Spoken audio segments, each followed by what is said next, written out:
She had everything a woman could want in the Wild West: respect, money, and power, until she discovered what really happened behind the saloon doors after midnight. At 27, with fiery red hair and emerald eyes that could cut through a man's soul, Belle wasn't your typical saloon owner. She'd been raised in Boston's high society before scandal forced her family west, teaching her that a woman's survival depended on wit rather than beauty. What Belle didn't know was that her late father's establishment harbored secrets that would soon threaten everything she was building. The previous night, while sorting through old ledgers, she discovered a hidden compartment containing letters that mentioned a network of special arrangements between her girls and some of the territory's most powerful men. As dawn broke over the prairie, Belle stood at her bedroom window watching the town slowly come to life, her mind racing with questions that would soon shatter her world. The letters Belle found revealed an underground operation her father had orchestrated for years. The saloon girls weren't just serving drinks and dancing, they were gathering secrets. Every influential man who passed through Sweetwater Creek eventually found himself in the company of one of Montgomery's girls, and anything whispered in intimate moments was dutifully reported back. Railroad barons planning to bypass small towns, cattle rustlers organizing major heists, corrupt politicians fixing elections. Belle's father knew it all, and he'd been selling this information to the highest bidders. The ledgers showed payments from territorial governors, banking institutions, and even federal marshals, all desperate for the intelligence Montgomery could provide. Belle's hands trembled as she connected the dots, realizing the true source of her inheritance wasn't honest business but blackmail and espionage. What troubled her most wasn't the deception, but the danger. If powerful men discovered the operation had been compromised, they wouldn't hesitate to silence everyone involved. Yet beneath her fear, a small voice whispered that this network, if managed carefully, might offer her more power than any woman had ever wielded in the West. Belle's father had created something dangerous but valuable, and perhaps she was just the person to refine it into something that could actually help bring justice to a lawless frontier. The morning sun climbed higher as Belle dressed carefully, choosing a modest emerald dress that complemented her eyes while conveying the business-like authority she would need today. She needed to assess which of her employees were involved in her father's scheme, and which were innocent bystanders. Most of the saloon girls lived together in a boarding house just behind the main establishment, and Belle knew that approaching them directly would be risky if she couldn't tell friend from foe. There was only one person Belle felt certain she could trust: Ruby, a woman who had worked at the saloon longer than anyone else and had been like a second mother to Belle since she arrived in Sweetwater Creek as a teenager. Ruby had seen everything, from barroom brawls to cold-blooded murder, yet somehow maintained a warmth and wisdom that made her everyone's confidant. If anyone knew the full extent of her father's operation, it would be Ruby, though Belle couldn't understand why the woman had never mentioned it before. As Belle pinned up her hair, she rehearsed what she would say, knowing that her next steps would determine not just her future, but the futures of everyone connected to Montgomery's saloon. The weight of responsibility pressed on her shoulders, and she drew a deep breath, steeling herself for the confrontation ahead. Ruby was already awake when Belle knocked on her cabin door, almost as if she'd been expecting the visit. The older woman's face, lined with the stories of a hard frontier life, softened at the sight of Belle, but her eyes held a wariness that confirmed Belle's suspicions before a word was spoken. "You found your daddy's papers," Ruby said simply, stepping aside to let Belle enter the small but immaculately kept cabin that smelled of coffee and freshly baked bread. Belle nodded, suddenly finding it difficult to speak past the lump in her throat, not from fear but from a strange sense of betrayal that Ruby, who had hugged her through heartbreaks and taught her to shoot straight, had kept this secret. "I need to understand everything, Ruby," Belle finally managed, her voice steadier than she felt. "I need to know what I've inherited and how much danger we're all in." Ruby gestured for Belle to sit at the small table by the window, where morning light illuminated a vase of wild flowers, a touch of beauty in a harsh world. "Your daddy wanted to tell you himself when the time was right," Ruby began, pouring coffee into 2 chipped cups. "He wanted you educated and worldly before you took over, not just the saloon but the network he built. He called it his real legacy, not the money, but the power to shape how the West grows. The network of saloon girls acting as spies had begun innocently enough, women protecting themselves by keeping track of violent men, sharing information about which cowboys couldn't hold their liquor and which had quick fists. But Montgomery had recognized the potential for something more organized. Your father understood that women were invisible to powerful men," Ruby explained, her weathered hands curling around her coffee cup. Men would say things in front of a saloon girl they'd never say in front of another man, especially when liquor loosened their tongues. Your daddy just figured out how to turn that blindness into profit. The operation had evolved over 15 years, expanding beyond Sweetwater Creek to saloons in 6 territories, with Montgomery as the spider at the center of an intricate web. His agents weren't just the dancing girls, but also cooks in mining camps, laundresses for railroad crews, and maids in territorial governors' mansions. Belle listened, alternating between awe at her father's cunning and horror at the risks he'd taken. "But Ruby, this is more than just business, it's dangerous," Belle insisted, thinking of the powerful men who would kill to protect their secrets. Ruby's expression hardened, revealing the steel beneath her maternal exterior. "Life is dangerous for women out here, Belle. Your daddy gave us a way to fight back, to use what men thought was our weakness as strength. Some of the girls he rescued from much worse situations, gave them dignity and purpose. Most importantly, he made sure we were never forced into a man's bed. The information was valuable enough without that. Many of the girls had escaped desperate circumstances, orphaned by Indian attacks, widowed by mining accidents, or fleeing abusive homes back east. Montgomery's network had given them safety, community, and wages far better than they could earn elsewhere. More surprisingly, the intelligence they gathered often served justice as well as profit. When they uncovered plots to cheat farmers out of their land or schemes to embezzle from mining companies, Montgomery would sell the information to those who could prevent the crimes. "Your father wasn't a saint," Ruby cautioned, seeing the idealism blooming in Belle's expression. "He was a businessman first, and he didn't hesitate to sell secrets to outlaws when it suited him. But he had lines he wouldn't cross. He never traded information that would put innocent people in danger, especially women and children." The complexity of her father's moral code both troubled and fascinated Belle. She had grown up believing he was simply a successful saloon owner who had pulled himself up from nothing after losing everything back east. Now she was learning he was something closer to a spy master, wielding influence far beyond what anyone in Sweetwater Creek imagined. The question that pressed on Belle's mind was whether she could, or should, continue his work. Ruby seemed to read her thoughts, reaching across the table to take Belle's hand. "Your father believed you had it in you to take this operation further than he ever could. You have his cunning but a better heart. And these are dangerous times for women out here. Maybe having our own network is the only way to survive them." Wagons rumbled past loaded with supplies. Cowboys rode in for morning whiskey, and shopkeepers swept their boardwalks, nodding respectfully as she passed. Belle observed them all with new eyes, wondering which were part of her father's network and which merely thought of Montgomery's as an ordinary saloon. The establishment itself stood at the center of town, a handsome 2-story building with a wide porch and large windows, respectable compared to many frontier saloons, just as her father had insisted. Inside, the morning cleaning was underway, with barmaids wiping down tables and a piano player practicing softly in the corner.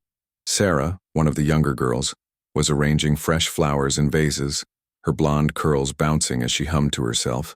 Belle wondered if this innocent-looking girl was actually gathering secrets from the ranch hands who flocked to her each evening. The thought was unsettling, yet Belle couldn't deny feeling a certain admiration for the courage it would take. "Good morning, Miss Montgomery," called William, the bartender who had worked for her father for over a decade. His smile was warm, but his eyes watchful, and Belle suddenly wondered if he too was more than he appeared. "Will you be taking your usual breakfast in the office?" Belle nodded, maintaining her composure while inwardly questioning everything she thought she knew about her business and the people who ran it. Belle's office had been her father's, and she had preserved it exactly as he left it. The massive oak desk, leather chairs, and bookshelves filled with volumes on business, law, and surprisingly, politics and military strategy. Now she understood why. Settling behind the desk, Belle pulled out the ledgers again, this time looking not just at the money but at the names. Each entry had a code beside it that must represent the source and type of information. She needed to break this code if she was going to understand the full scope of the operation. A soft knock at the door announced the arrival of her breakfast, carried by Thomas, a young man who had joined the staff recently as a general helper. Belle thanked him absently, her mind still on the ledgers, but something in his manner made her look up sharply. Thomas lingered a moment too long, his gaze resting on the open books before him. "Was there something else, Thomas?" Belle asked, her voice deliberately casual despite the sudden tension she felt. The young man startled slightly, then smiled with an ease that struck Belle as practiced. "No, ma'am. Just wondering if you needed anything else." As he left, Belle slowly closed the ledger, her suspicions aroused. Was Thomas just curious, or was he reporting to someone? Had her father trusted him, or was he a new factor in an increasingly complicated equation? Belle realized with a chill that until she decoded her father's system, she wouldn't know who was an ally and who might be watching her for signs of weakness. The afternoon brought the usual preparations for evening business, but Belle observed the routine with heightened awareness. She noticed how Lily, a quiet girl with remarkable memory, seemed to position herself near tables where cattle buyers gathered, while Josephine, whose quick wit made her popular with everyone, often entertained the local officials. Were these assignments strategic? Belle decided to test her theory, suggesting to Lily that she might want to switch sections with another girl. The flash of concern in Lily's eyes was brief, but unmistakable before she agreed with practiced cheerfulness. Belle made similar subtle changes throughout the saloon, watching for reactions that might reveal who was part of the network and who was simply serving drinks. By evening, as customers began filling the establishment, Belle had formed preliminary conclusions about at least half her staff. She stationed herself at a small table in the corner, ostensibly reviewing accounts but actually observing the complex dance of her employees. The piano player struck up a lively tune, and several girls took turns singing and encouraging patrons to buy more drinks. On the surface, it was the usual saloon entertainment, but Belle now looked for the moments between, the whispered exchanges, the careful attention when certain topics arose, the way information seemed to flow through the room like an invisible current. She noticed Ruby moving through it all, seemingly just checking on the girls but actually coordinating their efforts with subtle signals. It was an impressive operation, hidden in plain sight beneath the veneer of frontier revelry. As the night progressed, Belle's understanding deepened. She recognized that certain regular customers were likely paying for more than just whiskey and female company. They came for information gathered from other patrons. The local newspaper editor arrived precisely at 8 o'clock each evening, ostensibly for a drink before returning to his press. But Belle now suspected he was collecting gossip that would appear as anonymous sources in his articles. The regional banker who claimed to visit Sweetwater Creek monthly to check on local investments spent most of his time in deep conversation with Jessica, one of the most educated of the saloon girls. A territorial judge who stopped by whenever court business brought him to town always requested a private poker game in the back room, a game Belle now realized probably involved higher stakes than money. The complexity of the operation was both impressive and terrifying. If she made a misstep, if she failed to maintain the delicate balance her father had established, the consequences could be devastating, not just for business but for the lives of everyone involved. Yet amid her apprehension, Belle felt something unexpected stirring, pride in her father's ingenuity, and a growing determination to not just preserve, but improve what he had built. The Wild West was changing rapidly, with statehood, railroads, and Eastern money reshaping the landscape. Perhaps this network could help ensure that change benefited more than just the wealthy and powerful men who typically controlled such transitions. As midnight approached and the saloon reached its rowdiest point, Belle caught Ruby's eye across the room. The older woman gave her a small nod and Belle nodded back, a silent communication that sealed her decision. She would take up her father's mantle, but on her own terms. The next morning, Belle called a meeting with Ruby and 3 other women she had identified as key figures in her father's network. Josephine, whose charm and quick wit made her everyone's favorite confidant. Martha, an unassuming widow who kept the books and whom Belle now suspected was actually the codemaker. And Elena, a Mexican woman who managed relations with Spanish-speaking informants across the territory. The 5 women gathered in Belle's private rooms above the saloon before the establishment opened for the day. Belle had prepared coffee and pastries, creating an atmosphere that was both businesslike and intimate, a touch she suspected her father would have considered unnecessarily feminine, but which she believed would foster the trust they needed. "Ladies," Belle began once they were all settled, "I know about the network and I want to continue it, but with changes." She outlined what she had learned and what she still needed to understand, watching their faces carefully for reactions. Martha's impassive expression confirmed Belle's suspicion that she was the operation's true intelligence expert, while Elena's measured gaze suggested she was assessing whether Belle was worthy of her loyalty. Josephine looked relieved that secrets were finally in the open, while Ruby watched Belle with unmistakable pride. My father built something remarkable, Bell continued, but he operated in shadows so deep that his own daughter didn't know what was happening in her family business. I want more transparency among our inner circle, more careful selection of who we sell information to, and more attention to how we can use our network to protect the vulnerable in these territories. Your father compartmentalized information for safety. If anyone was caught or decided to betray us, they couldn't compromise the entire operation. Her gray eyes, sharp behind wire-rimmed spectacles, studied Bell with new respect. But I agree, we need better criteria for our clients. Some of the men your father worked with are becoming more dangerous as they gain power. Elena nodded, adding in her accented English.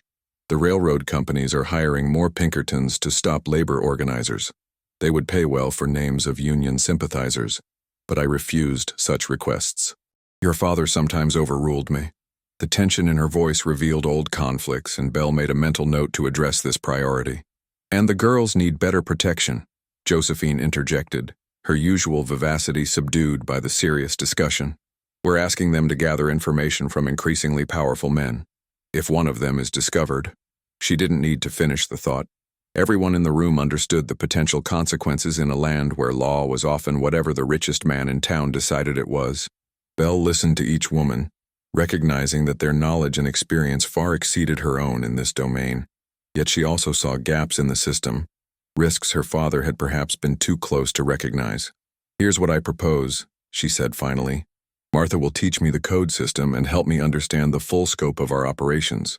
Elena will assess which of our current clients pose the greatest risk versus value.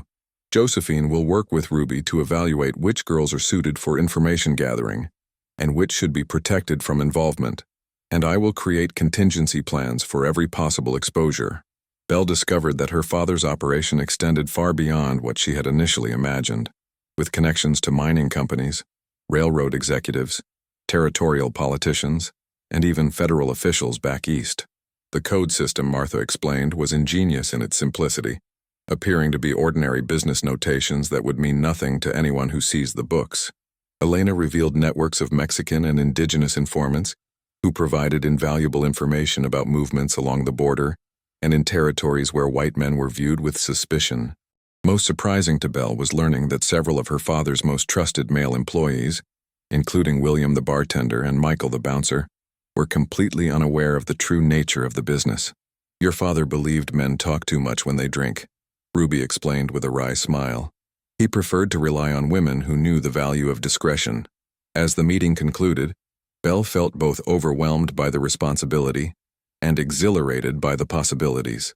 This was so much more than a saloon. It was an intelligence operation that could influence the development of the entire western frontier. She had inherited not just a profitable business but a position of extraordinary, if hidden, power. As the women prepared to return to their regular duties, Belle stopped them with one last question. Did my father have enemies who knew about this operation? People who might come after us if they knew he was gone? The glances exchanged among the women told Belle everything she needed to know before Ruby even answered. Yes, the older woman said gravely, and the most dangerous one just arrived in town yesterday. 6 years earlier, when Hawkins was a deputy in Colorado, Montgomery had sold information to territorial authorities that implicated Hawkins in a scheme to extort protection money from local businesses. Only Hawkins' connections had saved him from prison, but his law enforcement career had been derailed for years. Now he had worked his way back to respectability and a sheriff's badge in a neighboring county, and Ruby suspected he had tracked Montgomery's operation to Sweetwater Creek. Your father was concerned enough that he started keeping special records on Hawkins, Martha explained, producing a slim folder from inside her sensible black dress. Everything we know about his movements, associates, and activities since the Colorado incident. Belle reviewed the documents with growing concern. Hawkins appeared to be a patient man with a long memory for grudges, the most dangerous combination in the West. The dossier indicated he had spent years gathering his own information, identifying some of Montgomery's agents in other towns, though he had apparently never discovered the full extent of the network or its true leadership. He won't know my father is dead, Belle realized aloud. News travels slowly between counties, and we didn't advertise it widely. Tall and weathered, with cold blue eyes that missed nothing, Hawkins cut an imposing figure in his neatly maintained uniform. Belle watched from her usual corner table as he surveyed the room with calculated casualness, noting exits, studying faces, and finally settling at the bar, where he could observe most of the establishment. William served him whiskey without comment, following Belle's instructions to treat him like any other law enforcement official visiting their establishment. Belle allowed him to acclimate to the environment, to develop a false sense of security before she made her approach. When she finally rose and walked to the bar, she felt the weight of her decision pressing on her shoulders. She was about to engage directly with a man who had ample reason to destroy everything her father had built and everyone involved in it. Yet showing fear or avoidance would only confirm his suspicions. "Sheriff Hawkins," Belle greeted him, extending her hand with a businesslike smile. "Welcome to Sweetwater Creek. I'm Isabella Montgomery, proprietor of this establishment." The flicker of surprise in his eyes confirmed that he hadn't expected to meet Montgomery's daughter, rather than Montgomery himself. His handshake was firm, but not aggressive, a man assessing rather than intimidating. "Miss Montgomery," he replied, his voice carrying the slight drawl of someone who had spent time in Texas. "Your reputation precedes you, though I must admit, I expected to meet your father. Is he available?" "I'm afraid my father passed away 3 months ago," Belle replied, maintaining steady eye contact to gauge his reaction. "Pneumonia took him quickly. I've taken over all his business interests since then." She emphasized the last word slightly, watching for any sign that Hawkins understood their double meaning. The sheriff's expression revealed little beyond appropriate sympathy, but Belle detected a new calculation behind his eyes, reassessing the situation now that Montgomery himself was beyond reach. "My condolences," Hawkins said, raising his glass slightly. "Your father was quite the businessman. I had hoped to discuss some matters with him regarding regional security." He was probing, Belle realized, trying to determine how much she knew about her father's true operations. She would need to tread carefully, neither revealing too much nor appearing ignorant of matters a saloon owner's daughter should understand. "My father taught me everything about his businesses before he passed," Belle responded, deliberately emphasizing the plural. "If there are security concerns affecting Sweetwater Creek, I'd be happy to discuss them. Perhaps tomorrow when we're both fresh, say 10 o'clock at my office?" The invitation was a calculated risk, bringing Hawkins into her territory under controlled circumstances, rather than allowing him to observe the saloon operations during peak hours. Hawkins agreed to the meeting with a courteous nod that did nothing to mask the predatory interest in his gaze. After he departed, Belle gathered her inner circle once more, this time including William and Michael, who deserved to know the danger even if they weren't aware of all the operation's details. "He's hunting," Belle told them grimly, "and we need to decide whether to run, hide, or confront him directly." The debate that followed revealed the different instincts of her advisors. Martha favored destroying any incriminating records and temporarily suspending information gathering until they determined Hawkins's true intentions. Elena suggested using their network to discover compromising information about the sheriff that could be used as leverage if needed. Ruby, practical as always, pointed out that running would only confirm guilt and that Montgomery's saloon was too valuable to abandon. "Besides," she added, "this isn't just about business anymore. These girls depend on us for their livelihoods and safety." William and Michael, though shocked to learn the extent of the operation, immediately focused on physical security, suggesting changes to their staffing and protocols that would better protect the women involved. Belle listened to all perspectives, weighing options against risks with the methodical thoroughness her father had taught her. Finally, she made her decision. "We don't run, and we don't hide," she announced.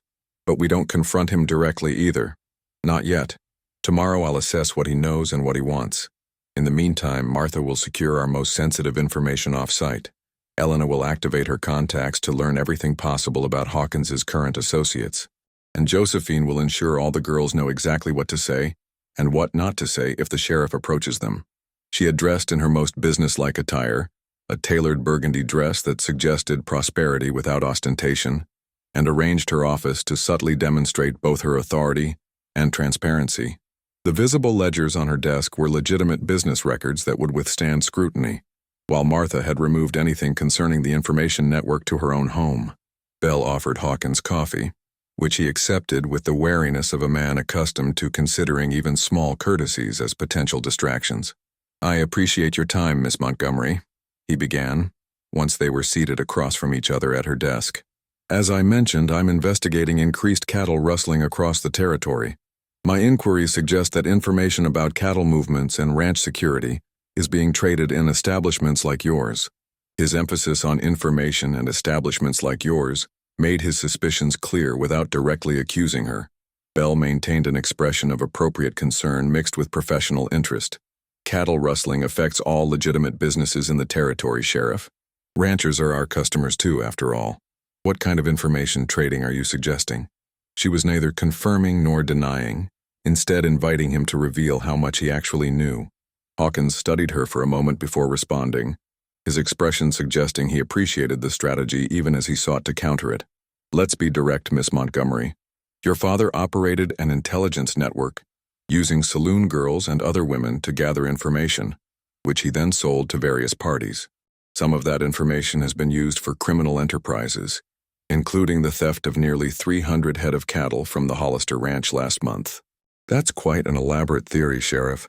My father ran a successful saloon and made investments in various businesses across the territory. As for the Hollister rustling, that's the first I've heard of it.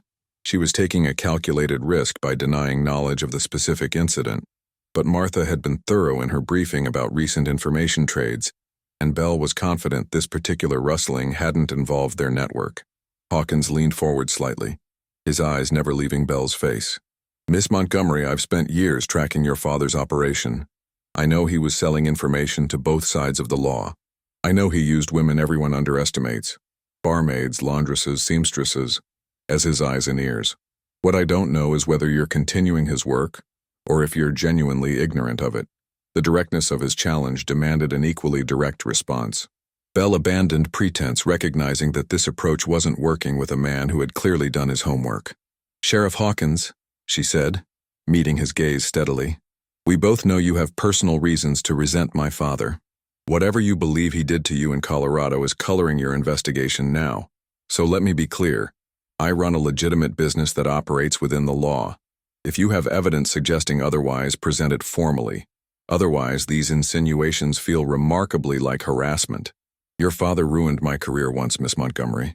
He sold information about me that was selectively chosen to paint me as corrupt, while protecting the truly guilty parties. It took me 6 years to rebuild my reputation. The personal admission surprised Bell, suggesting either a strategic decision to appear more vulnerable or a genuine need to have his grievance acknowledged. Either way, it offered an opening she hadn't anticipated. I'm sorry that happened to you, Bell said, her tone softening slightly without becoming conciliatory. But I'm not my father, Sheriff Hawkins. I make my own decisions about how to conduct business and who to trust. This was neither confirmation nor denial of the network's existence, but it suggested a potential willingness to operate differently than her father had. Hawkins studied her face, clearly trying to determine whether this was mere placation or a genuine opening.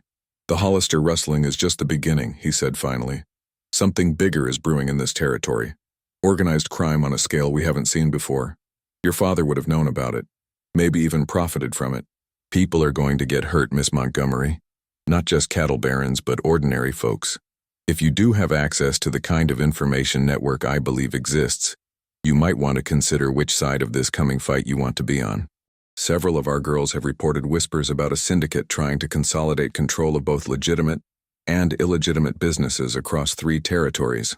Your father was tracking it but hadn't determined who was behind it. This revelation disturbed Bell deeply. If such a syndicate existed and was gathering power, it could threaten not just their operation but the safety of everyone in Sweetwater Creek.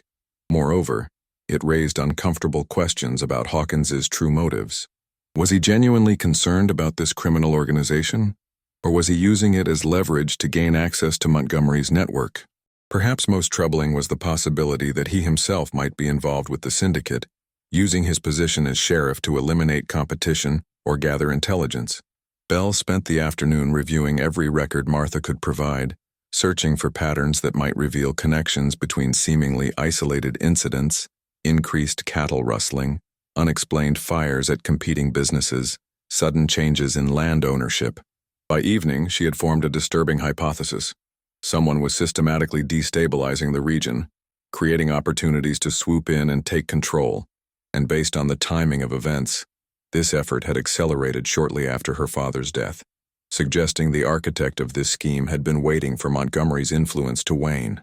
As Belle prepared for the evening's saloon business, she realized she faced a critical decision: whether to use her inherited network defensively, merely protecting her own interests, or proactively, potentially stepping into a dangerous role as her father's true successor.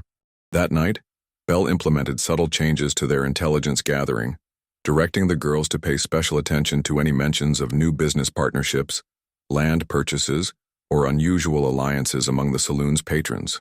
She positioned herself near a table of cattle buyers, ostensibly checking on their satisfaction, but actually listening for any references to the Hollister rustling or similar incidents. Around midnight, her vigilance was rewarded when a drunken ranch foreman mentioned those same bastards who hit Hollister had struck again at the Wilkinson spread near the territorial border. Belle casually refreshed their drinks, encouraging further conversation without appearing too interested.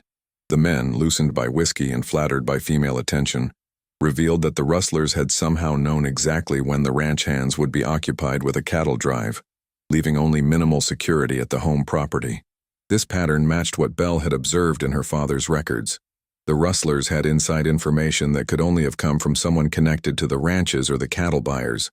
But if her father's network wasn't providing this intelligence, who was? The question nagged at Belle as she continued her rounds, smiling and chatting while her mind worked through possibilities. By closing time, she had developed a troubling theory. Someone was creating a rival intelligence network, perhaps modeled after her father's but serving exclusively criminal interests. If true, this represented a threat not just to her business but to the delicate balance of power her father had maintained in the region, a balance that, despite its flaws, had prevented any single faction from becoming too dominant. The next morning brought unexpected confirmation of Belle's theory. When Elena arrived at the saloon earlier than usual, her normally composed expression betrayed by worry lines around her eyes. "Two of our Mexican informants were found dead near the border," she reported, her voice barely above a whisper despite the empty saloon. "Throats cut. The bodies were left where they would be found." A warning. Belle felt a cold dread settling in her stomach. These weren't random killings. They were targeted eliminations of people connected to Montgomery's network. Did they know enough to compromise others? She asked, already calculating potential damage. Elena shook her head. They were low-level, just eyes and ears in the border towns. They wouldn't have known names of our other informants, but whoever did this. She trailed off, the implication clear. Whoever was behind the murders was sending a message about their reach and ruthlessness. Belle made immediate decisions, dispatching Michael to alert their more vulnerable informants to lie low, while Ruby gathered the saloon girls for an emergency briefing on new security protocols. By midday, Belle had transformed her father's casual network into a more disciplined operation with code words, regular check-ins, and buddy systems that ensured no one moved alone. But even as she strengthened their defenses, Belle recognized they were reacting to an enemy moving with purpose and precision. They needed to identify the threat before it struck again. She sent Josephine, whose beauty and charm made her above suspicion, to casually inquire at the sheriff's office about any investigation into the border killings. Meanwhile, Martha analyzed their records for any patterns that might reveal who had knowledge of their network and the capacity to create a rival operation. Josephine returned with troubling news. Sheriff Hawkins had been called away suddenly that morning to meet with officials from the territorial capital.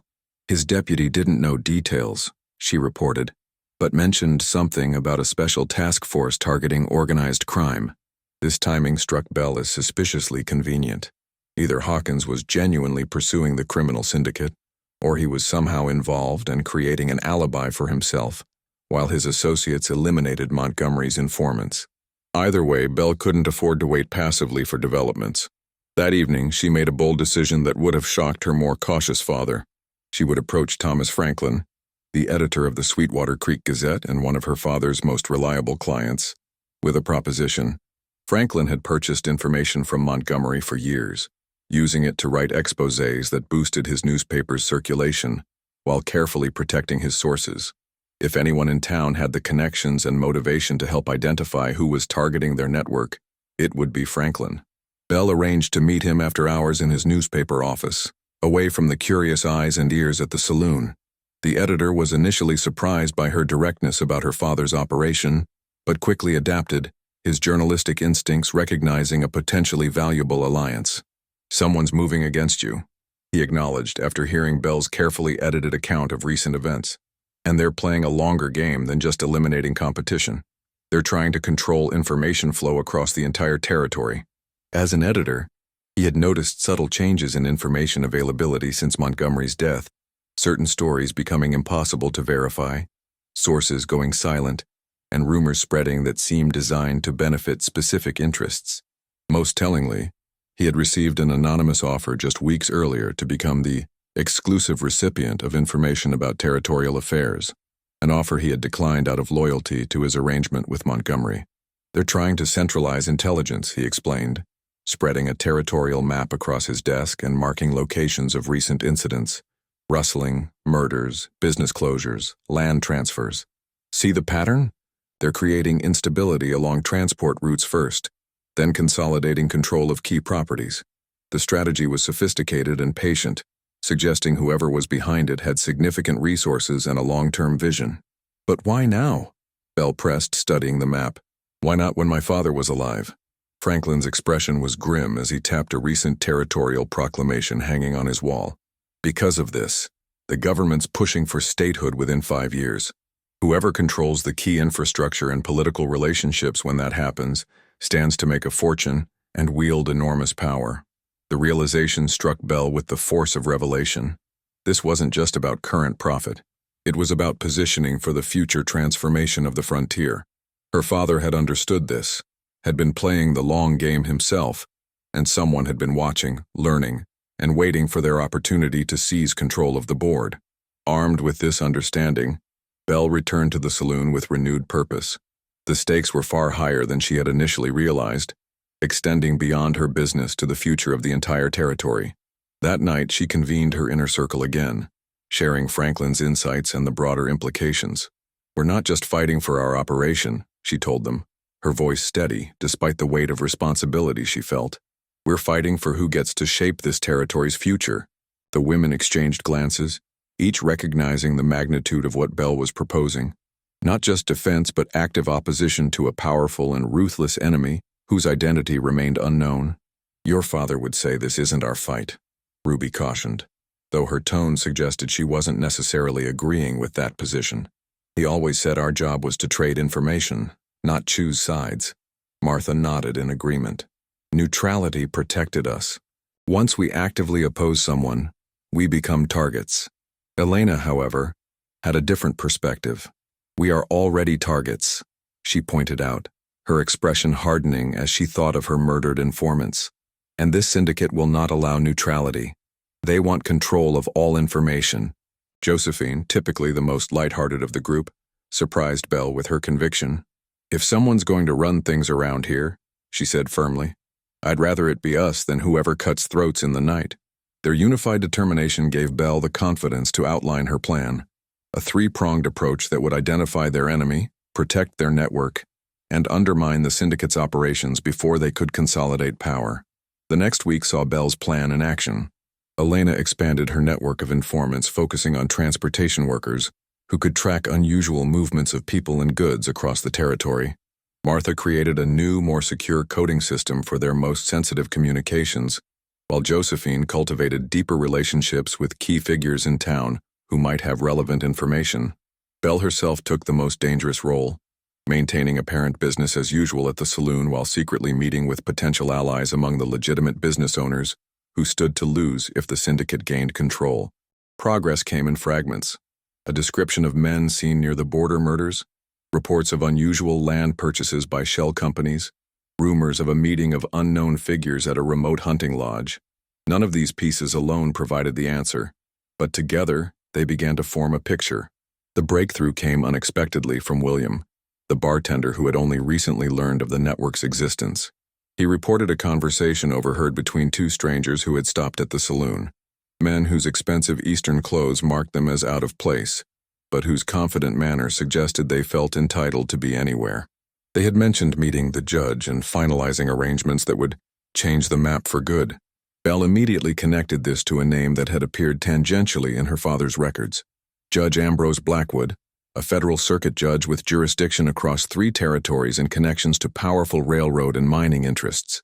Franklin's newspaper archives confirmed that Blackwood had ruled consistently in favor of large corporations against small landowners, and had recently been lobbying for specific statehood conditions that would favor established business interests. The scattered pieces suddenly aligned into a coherent picture. Blackwood was positioning himself to control the legal framework of the new state, while his associates created facts on the ground through both legitimate and criminal means.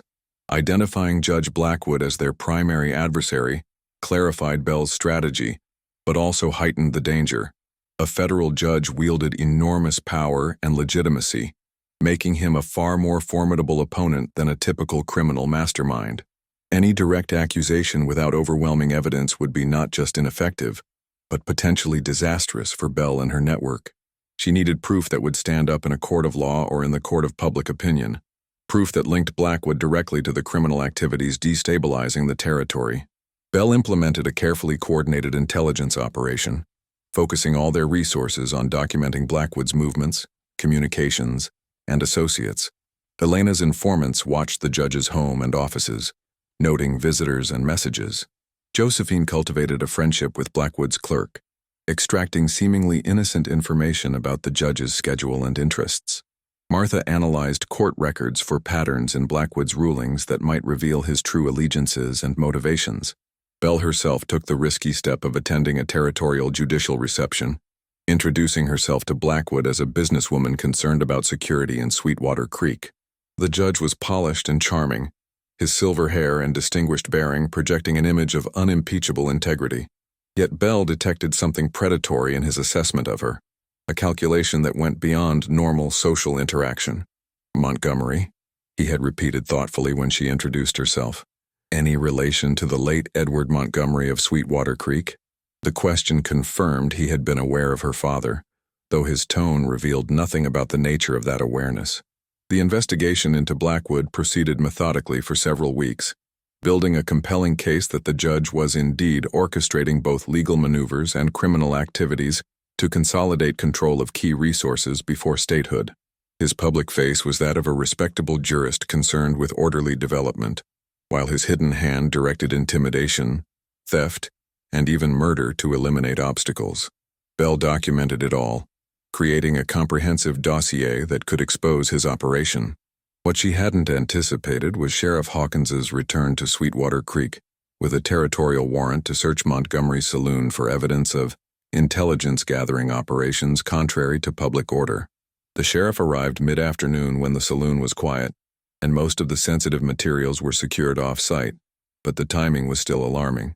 Bell received him with outward calm, examining the warrant carefully before allowing the search to proceed. "You won't find what you're looking for, Sheriff," she told him quietly as his deputies began examining ledgers and storage areas. "But I think we might be looking for the same thing." Hawkins regarded her with skepticism, clearly uncertain whether this was a delaying tactic or a genuine overture. "And what might that be, Miss Montgomery?" Bell made a swift decision, trusting her instincts about Hawkins's true motivations. "Judge Ambrose Blackwood," she said simply, watching his reaction closely. The flash of recognition in his eyes confirmed her suspicion. Hawkins knew about Blackwood's operation and was investigating it, not aligned with it, as she had feared. "Perhaps we should talk privately," the sheriff suggested, his voice low enough that his deputies couldn't hear. "After we complete this official business, how did you connect Blackwood to the territorial criminal activities?" he asked without preamble once they were alone in Bell's office. Bell weighed her response carefully, still not entirely certain of Hawkins's allegiances, despite her instinct to trust him. "The same way you did, I imagine," she replied, "by following the money and the bodies." She revealed enough of her investigation to demonstrate the extent of her knowledge without exposing her methods or sources. Hawkins listened intently, occasionally nodding or asking clarifying questions that suggested he was filling gaps in his own understanding, rather than merely confirming what he already knew. "The territorial governor has quietly authorized an investigation into judicial corruption," he finally explained. "I've been gathering evidence against Blackwood for months, but he's careful, never directly connected to the criminal elements working on his behalf." His frustration was evident in the tension of his shoulders and the tightness around his eyes. "We know he's orchestrating land grabs and eliminating opposition," but proving it has been nearly impossible. Bell recognized the opportunity this presented. An alliance with legitimate law enforcement could provide protection for her network while helping bring down a common enemy. But such an alliance would require trust, something neither she nor Hawkins had in abundance. "I have evidence," Bell said after a long moment of consideration. "Not just suspicions or patterns, but documents, witness statements, and financial records linking Blackwood to specific criminal acts." She didn't mention that this evidence had been gathered through her father's intelligence network, now expanded and refined under her direction. Hawkins's expression reflected both interest and wariness. "Where did you get such evidence?" he asked, the law enforcement officer in him unable to ignore the likelihood that Bell's methods might themselves skirt legality. "Does it matter?" Bell countered. "If it stops Blackwood and brings justice to the people he's harmed?" The ethical dilemma hung between them. Using potentially illegally gathered intelligence to stop a corrupt judge who was himself using illegal means to pursue his ambitions. Hawkins paced the small office, conflict evident in his posture. "I came to Sweetwater Creek because I tracked some of Blackwood's operations here," he finally admitted. "I suspected your father was involved somehow, either as competition or as an ally. When I learned he had died and you had taken over, I wasn't sure where you stood." Bell appreciated his honesty even as she maintained her own careful boundaries. "I stand for this community and its future," she said simply. "Blackwood threatens both." It wasn't a direct acknowledgement of her network's existence, but it was a clear statement of her opposition to the judge's schemes. The potential alliance remained tentative, both parties cautious but recognizing the potential value of cooperation against a common enemy. The collaborative investigation between Bell's network and Sheriff Hawkins progressed rapidly over the following days. Bell shared selected evidence, carefully presented to protect her sources while providing Hawkins with actionable information. The sheriff, in turn, offered legal protection and official channels that Bell couldn't access directly. Together, they pieced together a comprehensive picture of Blackwood's operation, how he used his position to manipulate land claims and business licenses, how he coordinated with criminal elements to intimidate or eliminate opposition, and how he was positioning himself to become the most powerful figure in the new state government. Their shared goal became clear: gather enough evidence to force federal authorities to remove Blackwood from the bench and prosecute him for corruption. The partnership wasn't without tension. Hawkins clearly suspected the full extent of Bell's intelligence network, but tacitly agreed not to pursue that line of inquiry as long as their collaboration remained productive. Bell, for her part, maintained careful boundaries around her operation, sharing results but never methods. The arrangement was pragmatic rather than comfortable, built on mutual necessity rather than trust. Yet as they worked together, a grudging respect developed between them. Hawkins proved to be principled and determined, genuinely committed to justice rather than personal vendetta. Bell demonstrated strategic thinking and leadership that earned the sheriff's professional admiration, even if he remained ambivalent about her methods. Their unlikely alliance began to pose a genuine threat to Blackwood's carefully constructed empire. The judge, however, was not unaware of the gathering storm. Bell's spies reported increased activity around Blackwood's properties. More guards, hushed meetings, urgent messages dispatched to associates across the territory. Most concerning was the arrival of a group of men with the hard eyes and practiced movements of professional gunmen, ostensibly hired as security, but clearly prepared for more violent work if needed. Bell strengthened her own security measures in response, ensuring the saloon girls traveled in groups and stationing trusted men at strategic locations throughout Sweetwater Creek. The confrontation they had been building toward arrived sooner than expected, when one of Elena's border informants intercepted a message revealing Blackwood's imminent departure for Washington, D.C., where he planned to secure federal backing for his territorial development plans. If he succeeded, his position would be virtually unassailable, his corruption protected by powerful interests who cared more about efficient development than ethical governance. They had less than a week to compile their evidence and present it to authorities who could act before Blackwood consolidated his power at the federal level. The pressure intensified their efforts but also increased the risks. Bell and Hawkins worked through nights, correlating evidence, preparing affidavits, and building a case that even Blackwood's considerable influence couldn't easily dismiss. Bell's network operated at full capacity, gathering final pieces of evidence while maintaining vigilance against Blackwood's hired guns. The tension in Sweetwater Creek was palpable. a gathering storm that residents sensed without fully understanding its nature. 3 days before Blackwood's scheduled departure, the carefully maintained balance broke when 2 of Bell's informants were ambushed returning from a neighboring town. One was killed immediately.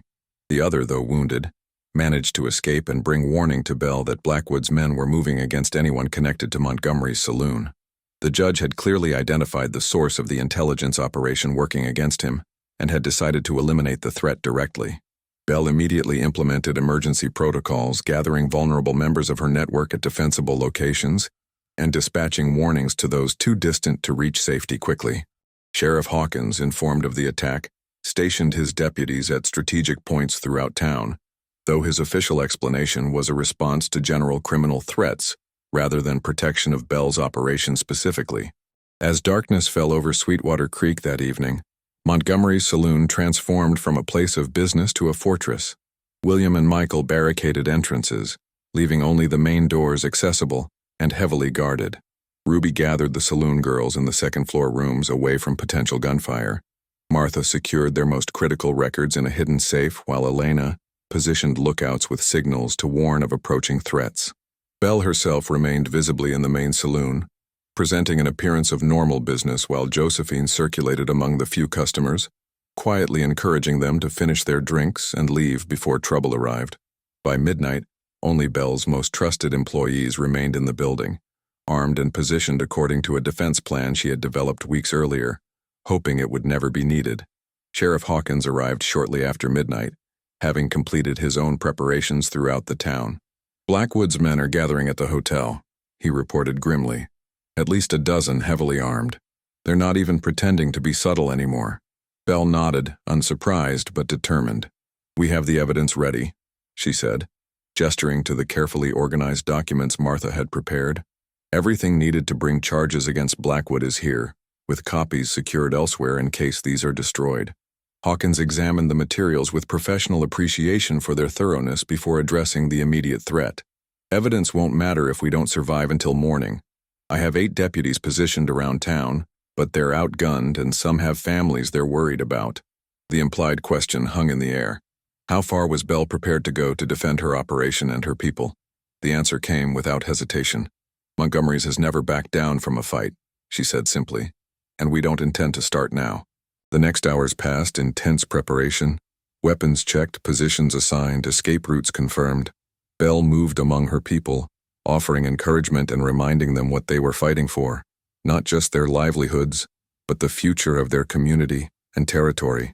If Blackwood succeeded in eliminating their resistance, his corruption would go unchecked, shaping the region for generations. As false dawn lightened the eastern sky, the lookout signal came. Riders approaching from the direction of the hotel, moving with purpose toward Montgomery's saloon. What followed was known thereafter in Sweetwater Creek as the Night of Justice, though official records documented it more prosaically as a confrontation between law enforcement and criminal elements. Blackwood's men approached with confidence, clearly expecting to overwhelm any resistance quickly.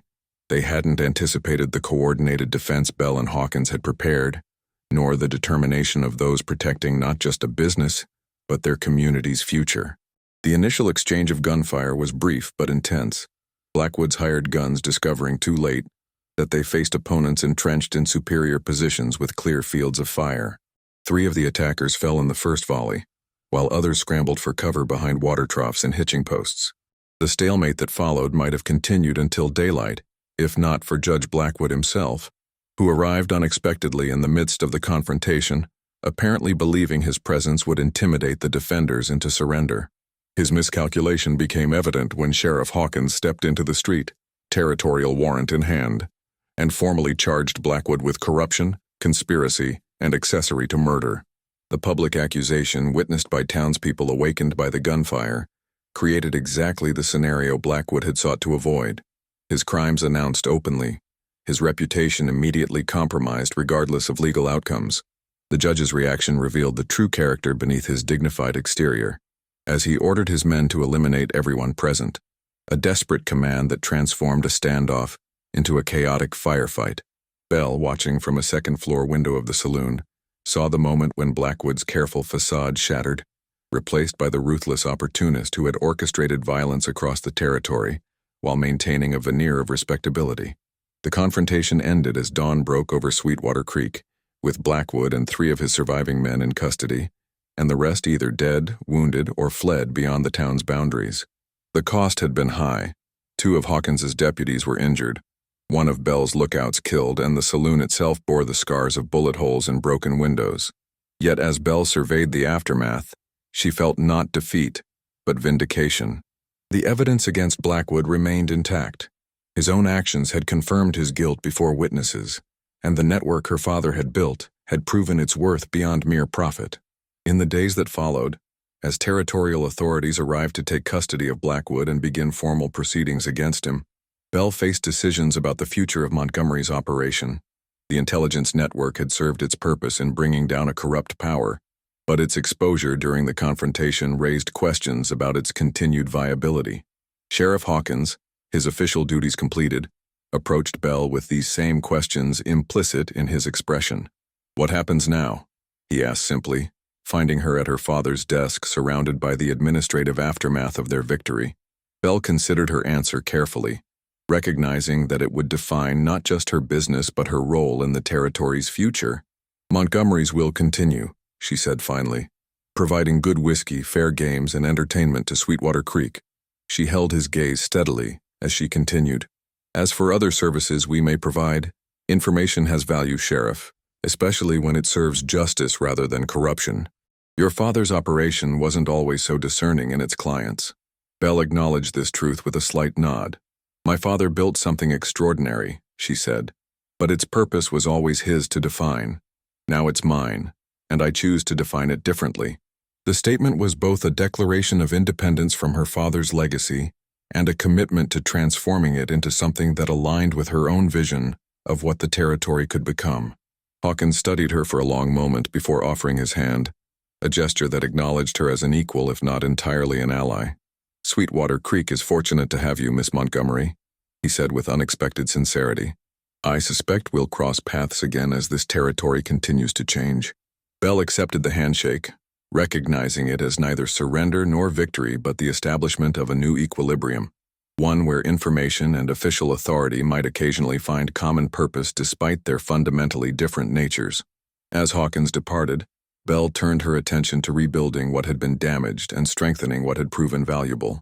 The network would continue, more disciplined and purposeful than before, guided by her vision of using information not just for profit, but for shaping a more just future for the territory. In the months that followed, Montgomery's Saloon resumed its place at the center of Sweetwater Creek's social and economic life, its reputation enhanced rather than diminished by the confrontation with Blackwood. Bell implemented the changes she had envisioned, creating a more structured intelligence operation with clearer ethical boundaries about what information they gathered and to whom they sold it. Ruby continued training the saloon girls, emphasizing that their role was not just entertainment but observation, the power of being underestimated in a world that rarely looked beyond a pretty face. Martha refined their record-keeping systems, creating multiple layers of security while maintaining the appearance of ordinary business accounts. Elena expanded their contacts across ethnic communities, recognizing that the territory's future would be shaped by diverse populations whose perspectives were often ignored by those in power. Josephine developed her natural talent for extracting information through conversation into a formalized training program for new recruits, teaching them the art of listening more than speaking. Together, they transformed what had been Edward Montgomery's personal fiefdom into a collaborative enterprise that served not just profit, but purpose.